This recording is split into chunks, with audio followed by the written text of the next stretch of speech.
Ya. Bienvenidos hermanos y amigos nuevamente a la Iglesia Bautista Misionera Peniel. Vamos a estar de pies por favor y abrimos la palabra del Señor. Mateo capítulo 5, versículos 10 al 12. Mateo capítulo 5, versículos 10 al 12. Y el tema de esta mañana es cómo prepararnos para la persecución. Y vamos a hablar bastante acerca de historia. No quiero herir susceptibilidades y de pronto si algún hermano tiene familiares de la iglesia tradicional, o quizá de pronto usted todavía simpatiza con la iglesia tradicional. El propósito mío no es ofender ni herir a nadie, sino simplemente apelar a la historia y mirar cómo podemos prepararnos para la persecución, porque la persecución vendrá nuevamente o continuará. Entonces, en Mateo capítulo 5, versículos 10 al 12 dice la palabra de Dios. Mateo 5, versículo 10. Bienaventurados los que padecen persecución por causa de la justicia, porque de ellos es el reino de los cielos. Versículo 11. Bienaventurados sois cuando por mi causa os vituperen y os persigan, y digan toda clase de mal contra vosotros mintiendo. Gozaos y alegraos, porque vuestro galardón es grande en los cielos, porque así persiguieron a los profetas que fueron antes de vosotros. Con el rostro inclinado vamos a orar. Te damos gracias, Padre Celestial, por tu santísima palabra, por la oportunidad que nos das de abrirla nuevamente y de leer y saber tu voluntad para nuestras vidas. Gracias por cada hermano y hermana presentes. Oramos por los que no están, los que tienen dificultades, problemas, también por los servicios en nuestras iglesias hermanas. Te pedimos, Padre Celestial, que tu Santo Espíritu esté hablando a nuestros corazones. Si hay personas que no te han recibido como Salvador personal, que puedan tomar la decisión en esta mañana. O los que no se han bautizado, que puedan pedir su bautismo, o tomar decisiones que glorifiquen tu nombre. En Cristo Jesús te damos gracias. Amén. Pueden tomar su lugar, hermanos. Como les dije anteriormente, el tema de esta mañana es cómo prepararnos para la persecución. La palabra preparar significa disponer la ejecución o prevenir el advenimiento de un hecho. Persecución significa acción de perseguir o hacer daño. La predicación del Evangelio trae las más hermosas satisfacciones, porque no hay nada más hermoso sobre la tierra que es ver que una persona pase de muerte a vida eterna a través de la fe en Jesucristo. Pero también la predicación, hermanos, tiene sus costos y tiene un precio. A través de la historia del cristianismo se ha pagado un altísimo costo por vidas humanas, cristianos que han sido sacrificados, personas que han dado sus vidas por el Evangelio. Y es que Jesucristo mismo lo advirtió en Juan capítulo 6, versículos 2 y 3. Dice: os expulsarán de las sinagogas, y aún viene la hora cuando cualquiera que os mate pensará que rinde servicio a Dios. Y harán esto porque no conocen al Padre ni a mí. En la historia del cristianismo se ha perseguido, se ha torturado, se ha matado a más de 50 millones de cristianos. La mayoría de ellos bautistas, cuando nosotros ostentábamos otros sobrenombres. Recuerden que la iglesia de Jesucristo no tiene un nombre propio. El Señor Jesús no le puso nombre a su iglesia, pero en la Biblia encontramos sobrenombres como cristianos, como los del camino, como discípulos, como herejes, herejía, secta. Y ya después del siglo I, segundo, encontramos más sobrenombres que hemos tenido.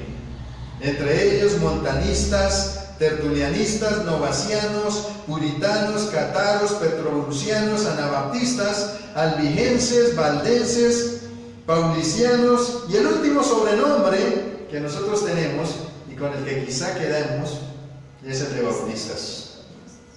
Y es el último apodo con el cual nos han puesto o somos conocidos.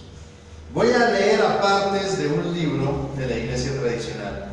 La iglesia tradicional tiene muchos escritores.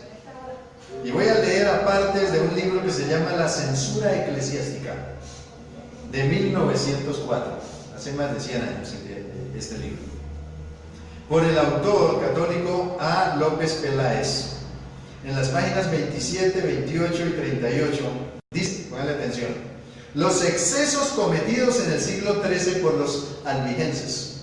Los albigenses éramos nosotros, en el siglo XIII, XIV y XV, cuando teníamos ese sobrenombre. El Diccionario Hispánico Universal dice que los albigenses eran herejes. Todo el que no comulgaba con las doctrinas de la iglesia tradicional era un hereje. Entonces dice que eran herejes del siglo XII y XIII, que infestaron el sur de Francia. Nosotros llenamos Francia con el Evangelio, predicando la palabra de Dios. Dice, infestaron el sur de Francia, condenaban los sacramentos, no creían en los sacramentos. La jerarquía eclesiástica, no se sometían al Papa. Y el culto externo, o sea, no estaban de acuerdo con la misa. Entonces, ¿qué pasó con ellos? Dice aquí que los excesos de ellos, dice este señor, por predicar el Evangelio, por predicar esa herejía, dice, fueron las causas de que los papas nombraran inquisidores.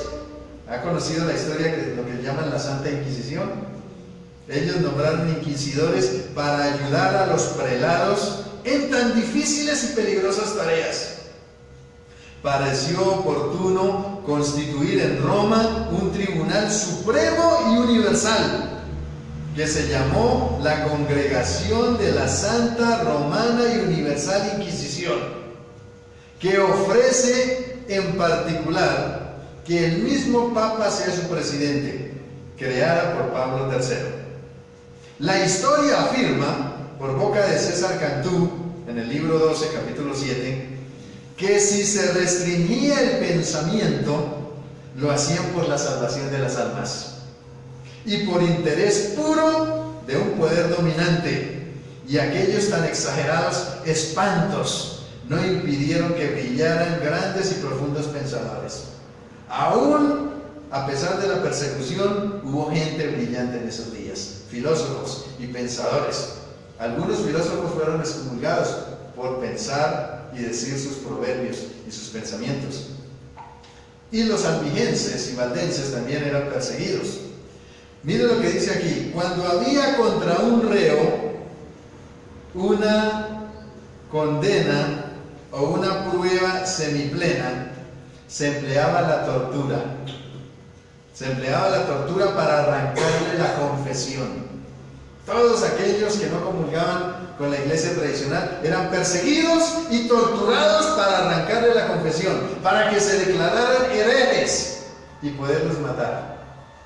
Entonces dice aquí, se empleaba la tortura para arrancarle la confesión, porque tal era entonces la costumbre en todos los tribunales, y creían los pueblos que no podía administrarse eficazmente justicia sin este procedimiento. Se prohíben todas las versiones de los sagrados libros. Recuerden que se prohibía leer la Biblia. Solamente los sacerdotes y los religiosos podían leer la Biblia. Todos los demás no podían leer la Biblia. Hasta hace poco ellos aprobaron que los miembros de la iglesia tradicional podían leer la Biblia, pero esto era solamente privado para ellos. Dice aquí que se prohibieron la lectura de los sagrados libros compuesto por cualquier escritor no católico, en toda lengua vulgar, y especialmente las publicadas por las sociedades bíblicas.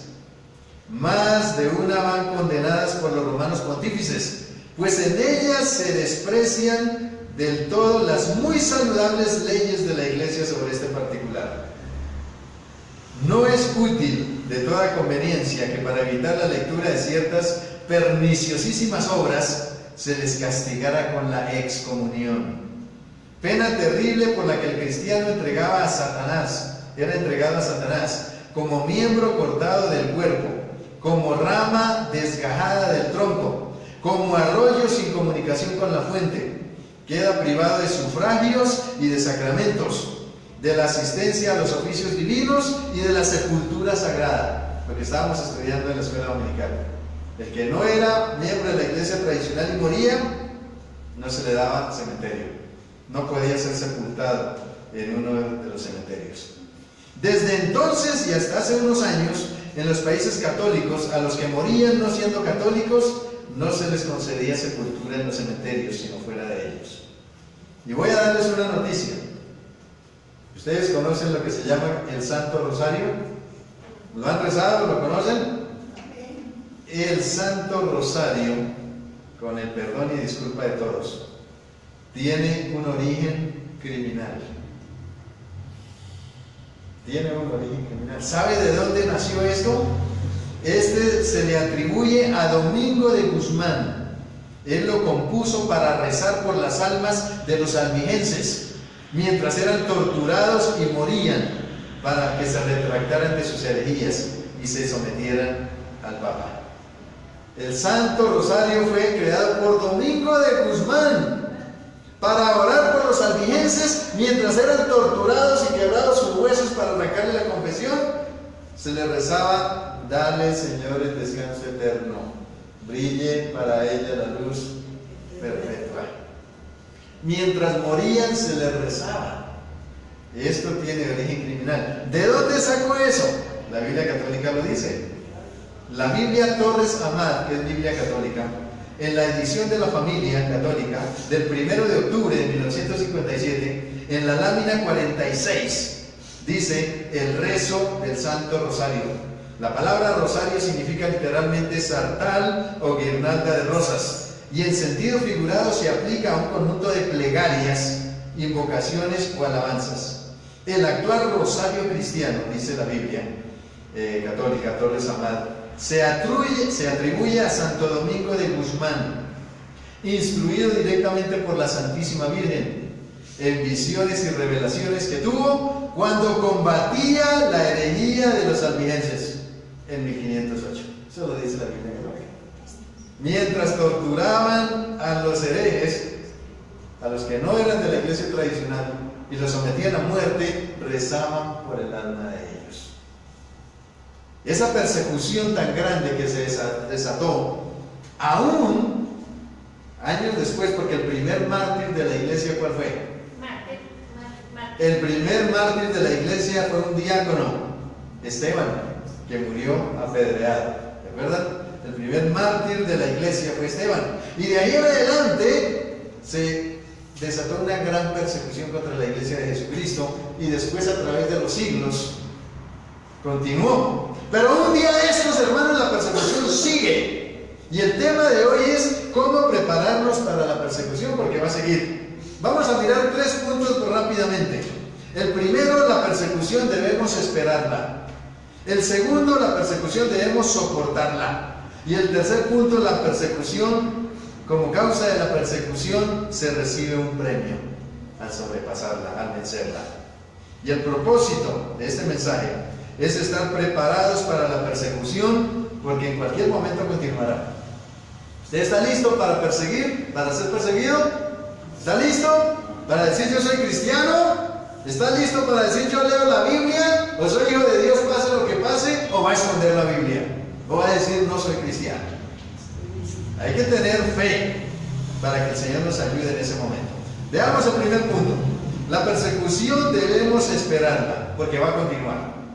Jesús profetizó en el versículo 11, Mateo capítulo 6, versículo 11: bienaventurados sois cuando por mi causa os vituperen y os persigan y digan toda clase de mal contra vosotros mintiendo. La palabra bienaventurados en el original griego es makarios, que significa supremamente bendecido. Dice la Biblia que somos supremamente bendecidos cuando por causa del Señor nos vituperen y nos persigan. A veces uno se gana la persecución por su propia cuenta, ¿cierto? A veces se gana enemigos uno por su cuenta, pero es difícil y es diferente cuando se gana la persecución por ser cristiano, por ser hijo de Dios. Y dice la Biblia que cuando llegue debemos considerarnos supremamente bendecidos o dichosos. La palabra vituperar en el original griego es oneidizo, que significa difamar, atacar, molestar o acosar. ¿Usted ha sido criticado? ¿Usted ha sido difamado alguna vez? Hay chismes por todas partes, ¿cierto? En la cuadra, Los vecinos chismean los unos de los otros. En el trabajo también.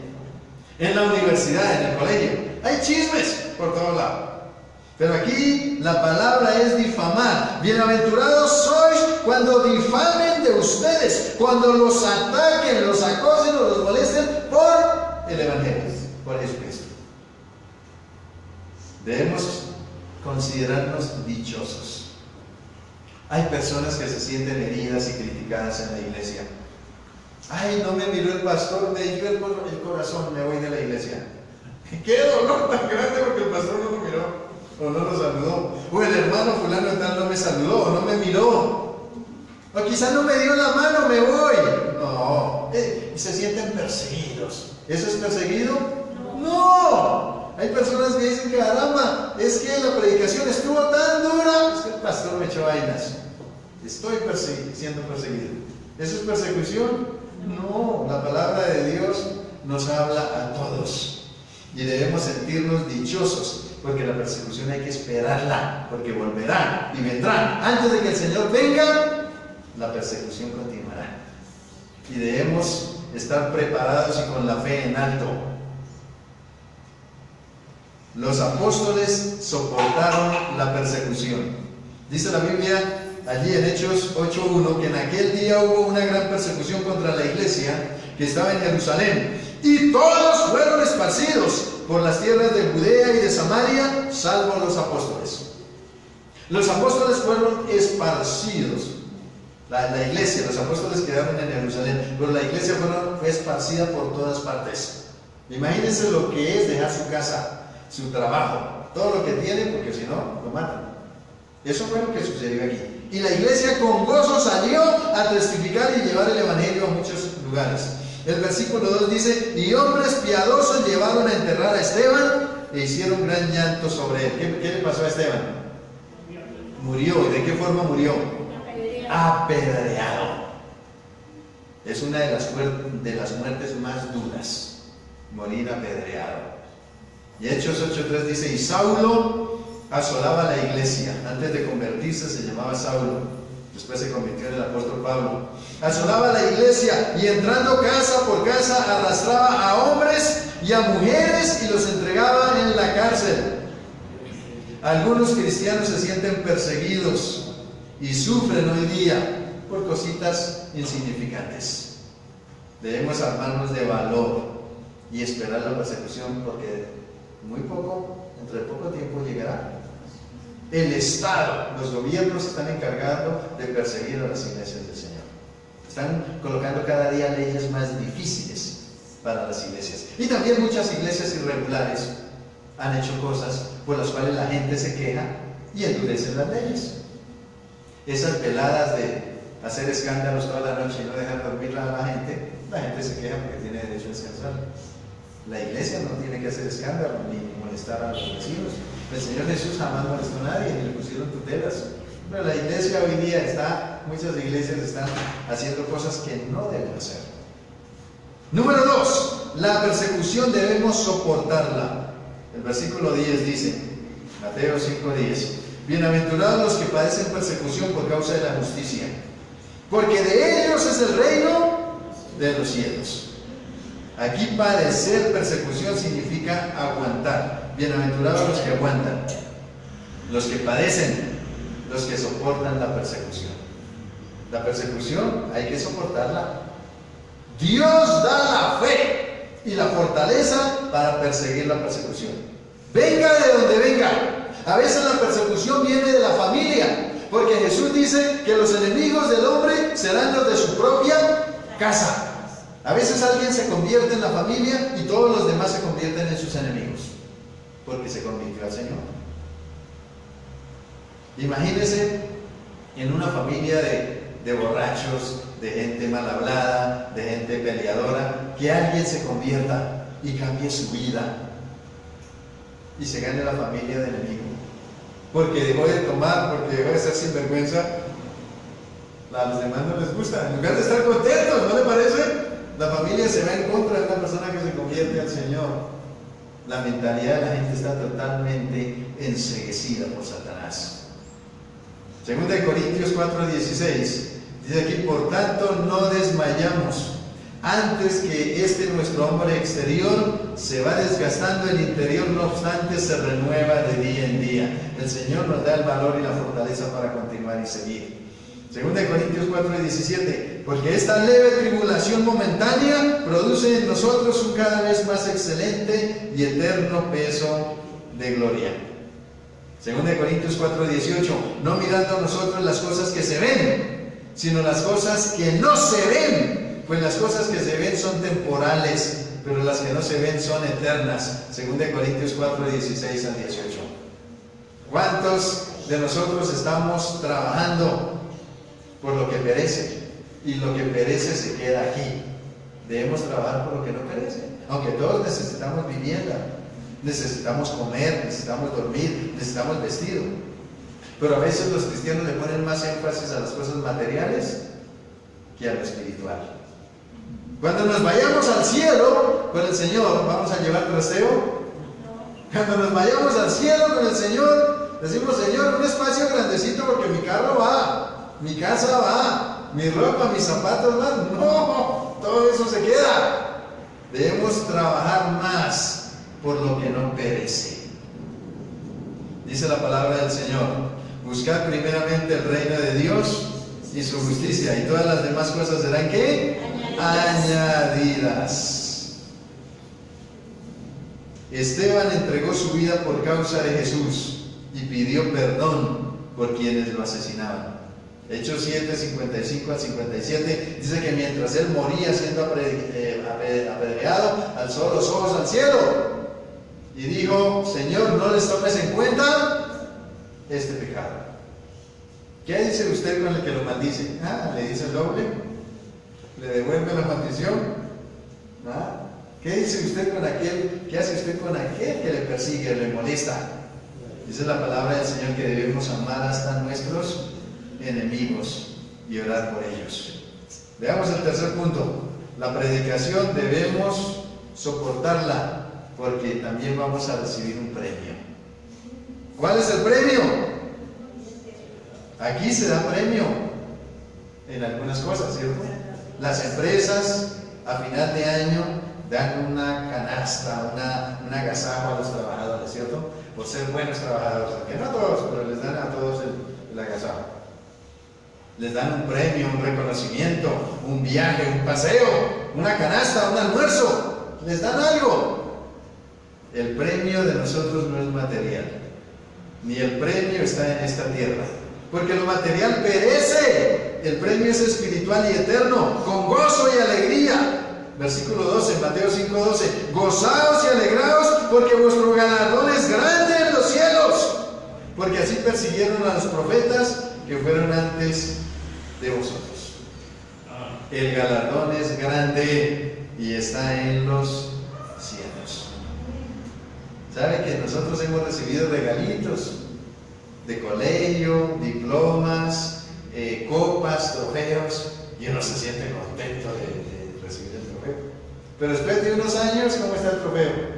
Y usted no lo limpia todos los días, está oxidado. Ya después usted está limpiando la casa, le cayó el trofeo, se le rompió, hasta ahí le llegó. Las reinas de bellezas se arreglan muy bonitas, se cuidan en la comida, en el ejercicio y todo, y ya cuando van a ser nominadas a la corona, ¿cómo están? ¿Tristes? Contentas. Y reciben su corona, reciben su título, porque trabajaron y se esforzaron. Pero ese título, esa corona, ¿le dura toda la eternidad?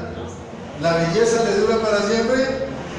No, la reina de belleza a los 5 años se ve en el espejo y ya tiene pate gallina ahí en los ojos. La belleza se va acabando, los trofeos se van acabando, todo eso perece. Por eso la palabra de Dios dice trabajar por lo que para vida eterna permanece. Debemos trabajar por lo espiritual, porque el galardón es grande en los cielos. Puestos de pies, por favor. Hemos estudiado en esta mañana